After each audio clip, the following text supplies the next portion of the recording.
Olá, meus irmãos, muito bom dia. Retornando aqui para darmos continuidade ao estudo da Escola Dominical, cujo tema é a obra do Espírito Santo. Na última aula nós tratamos sobre a obra do Espírito Santo na criação. Falamos de uma forma universal. Falamos também que cada ser humano que vem a este mundo vem pelo sopro do Espírito. Portanto, é uma obra do Espírito Santo o nascimento de cada ser humano neste mundo. Hoje nós vamos tratar sobre a obra do Espírito Santo de maneira mais específica e, sobretudo, na vida da igreja. Vamos começar falando sobre João Batista. Talvez João Batista seja a segunda pessoa mais importante da Bíblia. A primeira, evidentemente, que é Jesus. E é Jesus mesmo quem faz declaração sobre este homem, dizendo que nenhum homem nascido de mulher é maior do que João Batista. Muito embora é importante enfatizar que o próprio Jesus enfatizou que o menor no reino é maior que João Batista. O menor como filho da graça é maior que João Batista. Mas este homem é uma figura que tem uma importância muito grande na Bíblia. Ele teve uma passagem muito curta aqui neste mundo, mas deixou para a gente um legado fantástico. Inclusive, influenciou e serviu de inspiração para muita coisa no ministério de Jesus. E este homem também será, você verá que na vida dele é um modelo para a manifestação da obra do Espírito Santo na vida também da igreja. Assim como o Espírito agiu na vida dele, ele quer também agir na vida da igreja. Vamos ver qual é a característica principal deste homem. Eu quero começar falando sobre a obra do Espírito Santo já no ventre materno dele e de Jesus. Vamos lá para Lucas capítulo 1. Lucas capítulo 1, versos 36.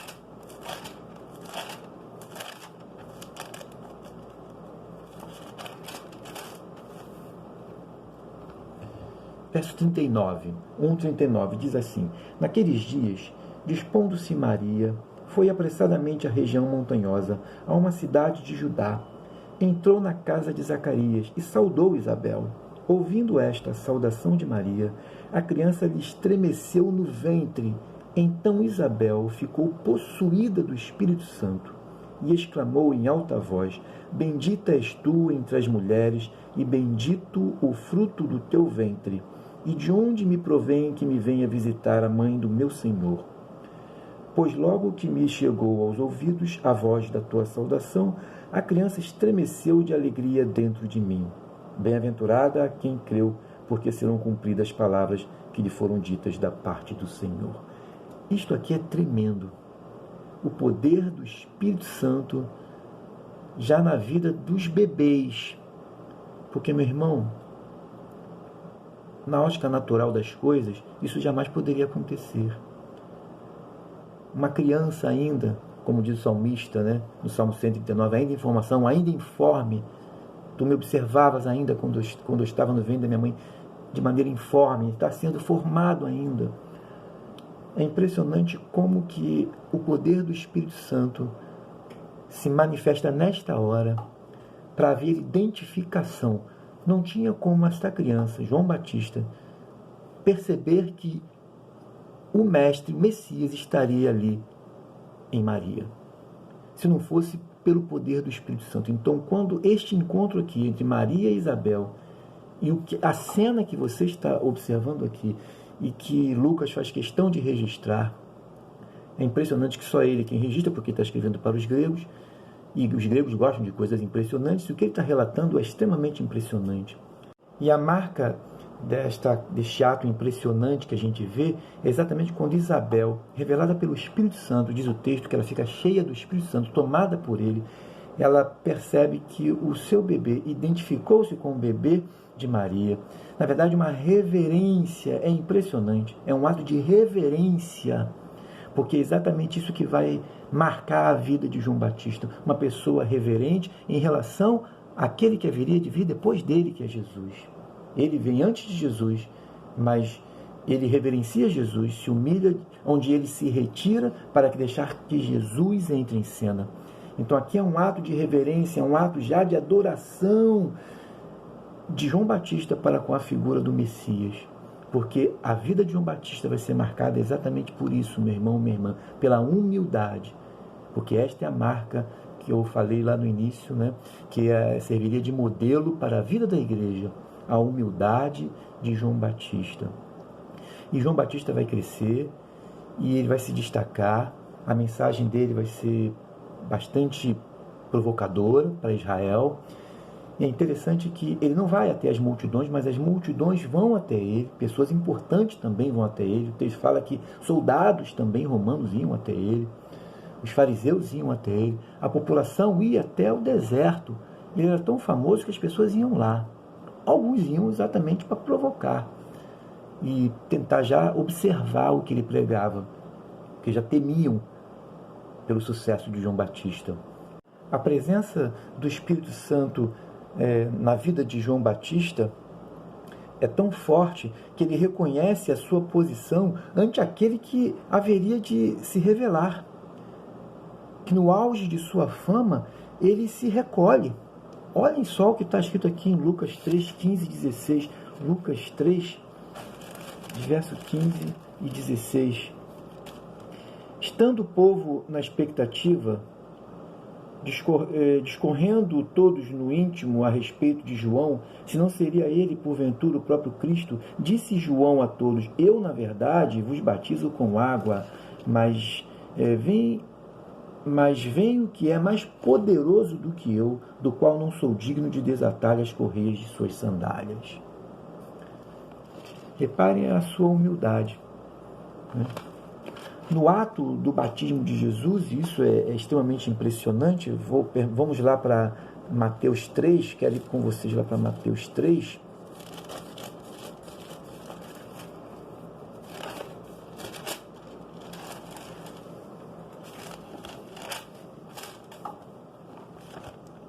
Mateus 3 diz assim, Mateus 3, verso 13. Por esse tempo, dirigiu-se Jesus da Galiléia para a Judéia, a fim de que João o batizasse. Ele, porém, o dissuadia, dizendo: eu é que preciso ser batizado por ti, e tu vens a mim? Jesus foi até João Batista. Ele, humildemente, reconhece que ele, João Batista, é pecador. Porque aqui o batismo era para arrependimento de seus pecados. O batismo de João Batista era para isso. O batismo com o Espírito Santo vai ser feito mais tarde, né? O batismo de João Batista era para reconhecimento do pecado. Então ele se reconhece pecador e declara que Jesus não tem pecado nenhum. Impressionante. Ele fala: eu é que deveria ser batizado por ti. Ele se humilha, se revelando ser um pecador ante aquele que não é pecador. Eu é que deveria ser batizado por ti. E tu vens a mim? Logo em seguida, o texto faz uma revelação tremenda. Deixa eu falar uma coisa aqui com vocês. A gente tem falado aqui que a humildade é a marca de João Batista. Tiago fala, lá em Tiago 4, fala que Deus resiste ao soberbo, mas dá graça ao humilde. É impressionante que foi concedida uma graça tremenda àquele que representava ainda a lei, que é João Batista, o último de todos os profetas, ainda representando a lei. Mas Deus deu uma graça tremenda que não deu para homem nenhum, que foi ver o Espírito Santo. Eu gosto mais de João, o Evangelho de João, que categoricamente ele afirma que João viu o Espírito. Mateus, Marcos e Lucas não partem muito por essa linha, mas João declara que ele viu o Espírito.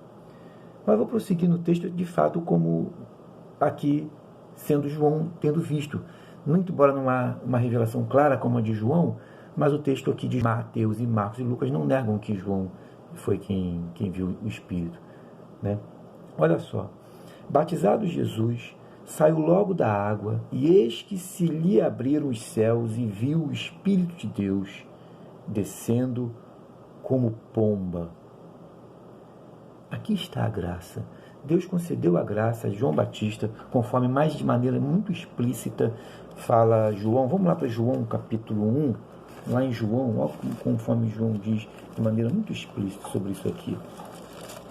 João 1, 36. Deixa eu ver. 32.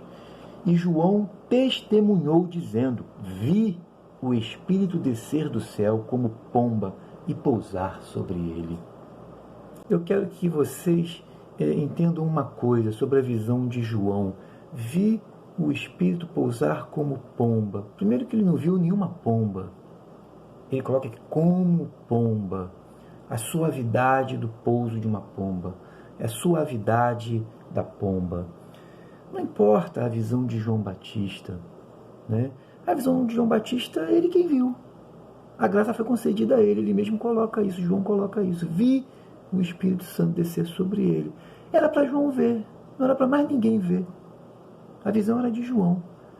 Para nós, simplifica a mensagem. Eu tenho dito muito isso acerca das visões dos grandes homens de fé da palavra de Deus. A visão é para ele. Agora, o que é mais importante desta visão? É a interpretação desta visão. Este é o meu filho amado em quem me comprazo. É a revelação. Para mim fica a revelação.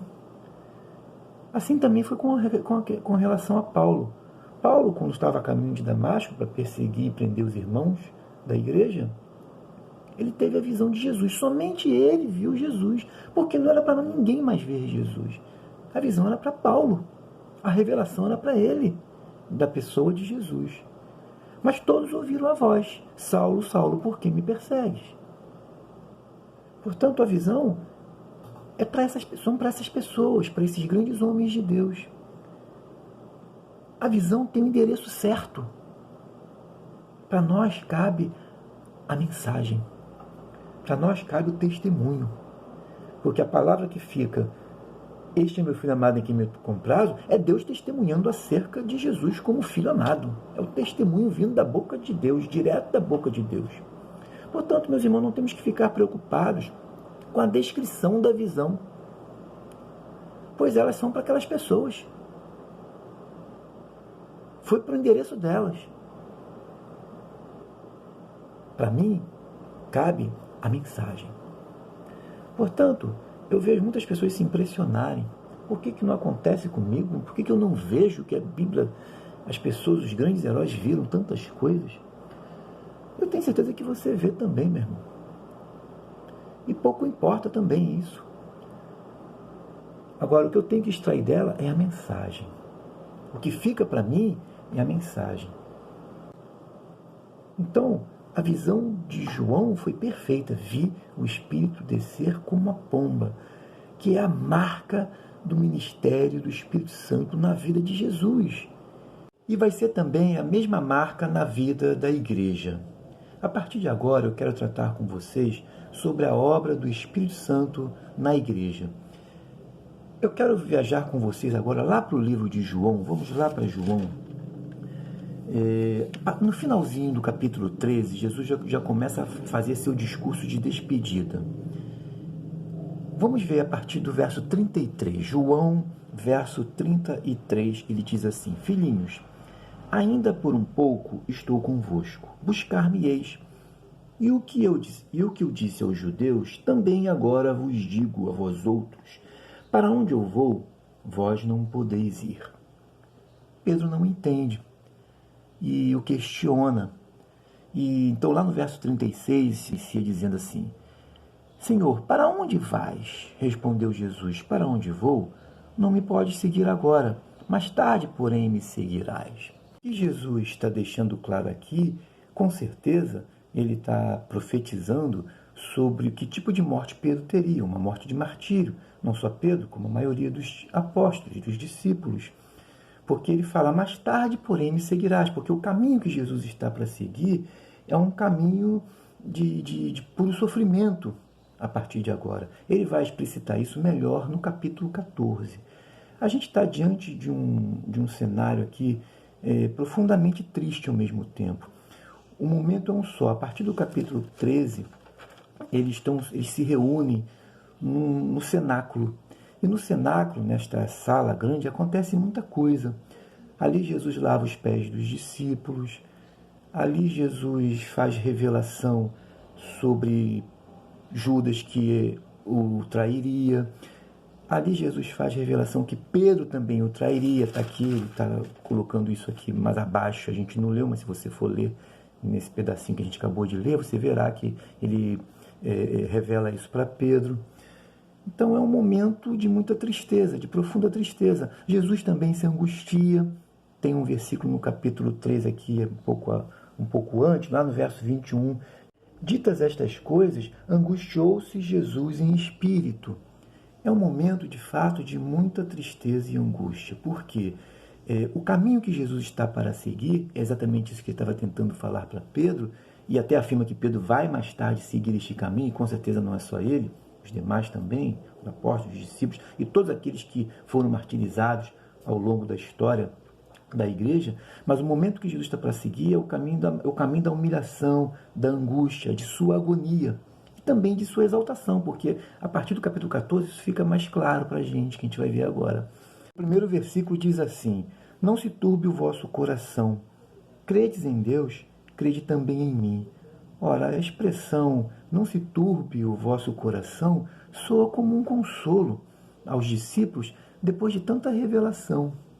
Então ele inicia aqui consolando os discípulos, porque o caminho que ele está a fazer é um caminho de sofrimento. Ele está revelando aqui sobre a sua morte, e logo em seguida, quando ele fala voltarei para vós outros, ele está se referindo ao seu retorno, não escatológico, evidentemente, mas a sua ressurreição. Só que mais abaixo um pouquinho, verso 4, e vós sabeis o caminho para onde eu vou. Jesus estava falando que vós sabeis porque ele tinha revelado para os discípulos sobre a sua morte, sobre o seu sofrimento. Já era uma palavra já dita para eles.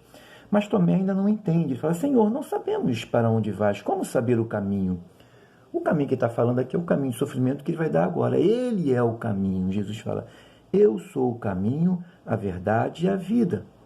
Ninguém vem ao Pai senão por mim. Significa dizer que o caminho que ele está a seguir, ele é soberano, somente ele pode fazer, somente ele é cordeiro imaculado para fazer o que está para fazer. Por isso que ele diz que ele é o caminho. O caminho a ser seguido, somente ele pode fazer este caminho. Eu não posso, você não pode, ninguém pode, mas ele pode fazer. Ele pôde fazer. Ele pôde fazer este caminho. Então, e a partir daí ele vai explicar para Tomé acerca deste caminho. Mais tarde, um pouquinho, Filipe também vai pedir para que mostre-nos o Pai, por isso já nos basta, de tudo que você já nos ensinou, de tudo que nós vimos você fazer. Agora só nos basta ter a revelação do Pai, mostra-nos o Pai. Um pedido um tanto quanto sem conhecimento nenhum, e Jesus vai revelar sobre isso, que não há profundidade de conhecimento no pedido dele, porque ele fala: quem vê a mim, vê o Pai que me enviou. Como você fala, mostra-nos o Pai? E ele fala que as palavras que eu vos digo, não as digo por mim mesmo, mas o Pai que permanece em mim faz essas obras. Aí ele faz um apelo: crede-me que estou no Pai e o Pai em mim. Crede ao menos por causa das mesmas obras, ou seja, a mesma obra que eu faço é a obra do Pai. E a partir do verso 12 é o que de fato nos interessa. Em verdade vos digo, que aquele que crê em mim fará também as obras que eu faço, e as obras maiores fará, porque eu vou para junto do Pai. Daí ele já está tratando agora de sua ida, de sua exaltação mais tarde. E tudo quanto pedirdes em meu nome, isso farei, a fim de que o Pai seja glorificado no Filho. Este texto fala do ministério de oração da igreja. Como ele está indo para o Pai, e ele vai prometer daqui a pouco outro Consolador, ele coloca como outro Consolador, é uma garantia que ele está dando para os discípulos, e evidentemente mais tarde para a sua igreja também, a mesma garantia, de que a obra dele estaria sendo efetuada através do discípulo, através da igreja, no mesmo espírito que foi feito por ele.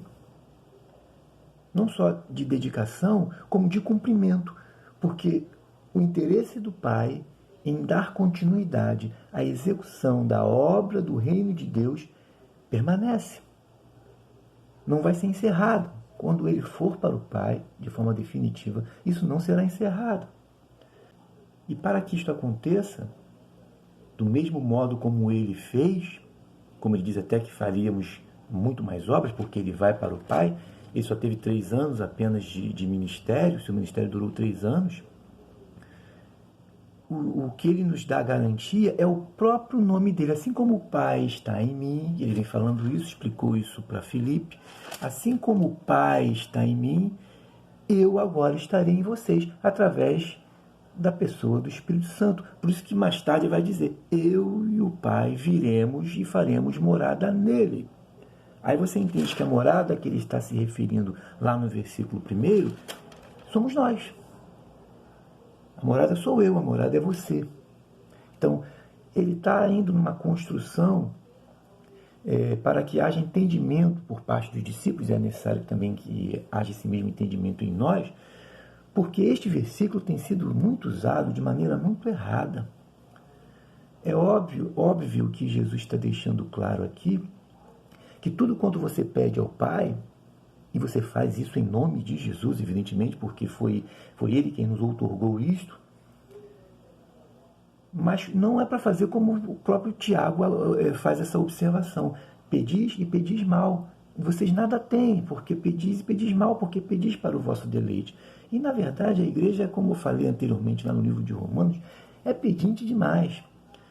Jesus está deixando claro aqui que a garantia de que ele fará tudo está relacionado à expansão do reino de Deus. Portanto, meu irmão, o nome de Jesus aqui não é uma magia.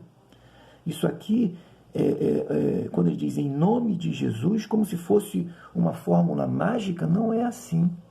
Isso aqui, ele está dizendo que é a garantia de que Deus atenderia as nossas orações, ali no caso atenderia as orações dos discípulos, no decurso do ministério deles, assim como atenderá as nossas orações no decurso do nosso ministério. Essa é a garantia que ele nos dá. Portanto, tudo que você pedir ao Pai, que tem a ver com o reino de Deus, para expansão e crescimento do reino, saiba que ele concederá, porque tem a ver com a expansão do reino. Portanto, não tem a ver em eu conquistar um carrinho mais bonito, mais novo, melhorzinho. Isso poderá sim acontecer. Isso aqui não está relacionado a bens materiais, isso aqui não está relacionado a conquistas. A garantia de que ele fará está relacionado à expansão do reino de Deus, ao seu ministério. Ele é fiel e vai conceder tudo o que você precisa para o seu ministério, para o exercício da expansão do reino de Deus aqui neste mundo. Esta é a explicação. Portanto, tem sido usado o nome de Jesus, porque muitos dizem, esse surto.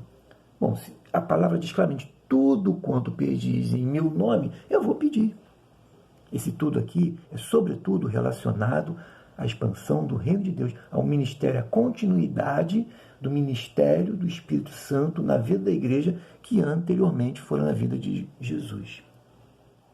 Com relação à conquista de bens materiais, ou com relação às nossas conquistas, isso foi definido lá em Mateus capítulo 6. Aqui no capítulo 6, principalmente a partir do verso 19, ele já inicia dizendo aqui sobre os tesouros no céu. Onde está o seu tesouro? Para você poder entender a questão do reino de Deus que ele fala mais abaixo, buscar em primeiro lugar o reino de Deus, começa aqui. Porque logo em seguida ele fala sobre a luz e as trevas, sobre a questão dos olhos. Se os teus olhos forem bons, todo o teu corpo será iluminado. Mais adiante vai falar sobre os dois senhores. Não se pode adorar a Deus Mamon e a Deus, ou seja, não fica dividido entre a riqueza e as coisas do reino de Deus. É uma construção. Aí sim, ele entra a partir do verso 25, falando sobre a ansiosa solicitude pela vida. É um tema que vai tratar sobre a ansiedade, porque tudo isso aqui gera ansiedade no coraçãozinho das pessoas. Onde está o seu tesouro? Porque onde tiver o seu tesouro, aí estará também o seu coração. De fato, do coração procedem todas as fontes da vida, como diz Provérbios. Lá em Provérbios fala que de tudo que você tiver de guardar, guarda o teu coração, porque dele procedem as fontes da vida. Okay? Agora, as nossas orações têm que ser reveladas diante de Deus. Eu quero ver com vocês aqui em Filipenses, capítulo 4, verso 6, diz assim, olha: não andeis ansiosos de coisa alguma. Em tudo, porém, sejam conhecidas diante de Deus as vossas petições, pela oração e pela súplica com ações de graças. Oração feita como? Em nome de Jesus.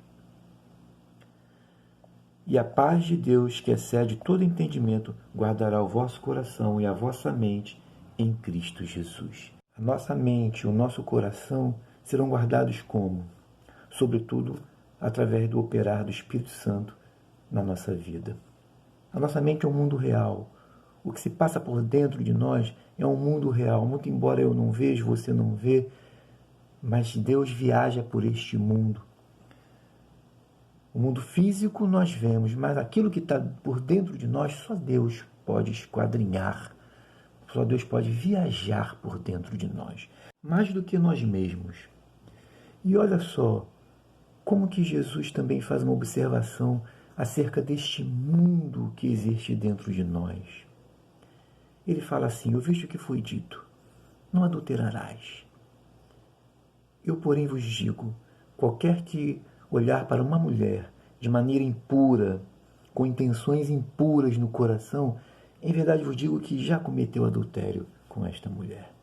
É impressionante, mostrando que os pensamentos, a responsabilidade que existe no nosso mundo dos pensamentos é tão importante, tão real quanto os meus atos praticados no mundo físico, no mundo visível. É impressionante isso. Jesus, o Senhor também já advertiu Caim naquela ocasião, quando Deus cobrou da sua atitude de ter assassinado seu irmão. Ele fala lá, Caim, o pecado jaz à porta, cumpre a ti dominá-lo. A porta do coração. Deus já estava falando da intenção maligna e perversa que Caim tinha em relação ao seu irmão. Nós temos que ter um cuidado muito grande, porque o mal está aí. Para que isso não invada o mundo inteiro, nosso mundo interior, que é um mundo real. Portanto, as nossas mentes, os nossos corações têm que ser guardados realmente em Cristo Jesus. E isso é uma operação do Espírito Santo. Ele vai atuar na vida da igreja. A igreja precisa ter a mente pura. Isto é um ministério tremendo de operação do Espírito Santo na nossa vida. Mas é também uma responsabilidade nossa, para que o Espírito Santo exerça uma das atividades principais dele na vida da igreja, que é no ato de conceder dons a ela, para que haja edificação da igreja. É necessário que a gente assuma esta responsabilidade sobre o que eu estou colocando para dentro, do que eu estou me alimentando. A gente não pode esquecer que Hitler só se tornou o que foi, só se tornou o Hitler que se tornou, porque ele deixou pôr para fora a malignidade que havia dentro dele. Ele deixou ser vencido por aquilo que estava dentro dele, deixou ser vencido por ele mesmo. Assim foi também com relação a todos os grandes ícones da perversidade, da maldade no mundo antigo e no mundo presente que a gente vê aí. Mas não será assim com aquele que é habitado pelo Espírito da verdade. Aquele que é habitado por este Espírito, ele anda na prática da justiça e na prática do amor, exercendo a misericórdia para com o seu próximo.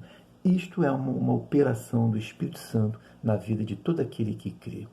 Esta é a mensagem que eu queria deixar para você esta manhã. Ande conforme os atos do Espírito. Ande conforme o pensamento do Espírito. Se encha deste Espírito e deixe a obra do Espírito fluir em tua vida. Na próxima aula a gente vai falar sobre o dom, que é um fluir do Espírito na vida da igreja. O dom é isso. A igreja cresce por causa do dom que o Espírito concede a ela. Só que a multiforme graça de Deus produz variedade de dons. Portanto, a gente vai falar sobre dons naturais, que a Bíblia fala de dons naturais, e dons espirituais também. Acerca dos dons espirituais, tem trazido muita confusão para a igreja. Mas eu quero tratar disso de uma maneira muito madura e adulta, porque se trouxer confusão, é porque não é de Deus. Ok? Porque a palavra diz claramente, Paulo é quem adverte, que os dons são concedidos à igreja a fim de que haja edificação desta igreja, para a edificação do corpo de Cristo. Próxima aula a gente vai tratar disso devagarinho, com cuidado, e até lá, um abraço, fique na paz e boa semana para vocês. Deus abençoe.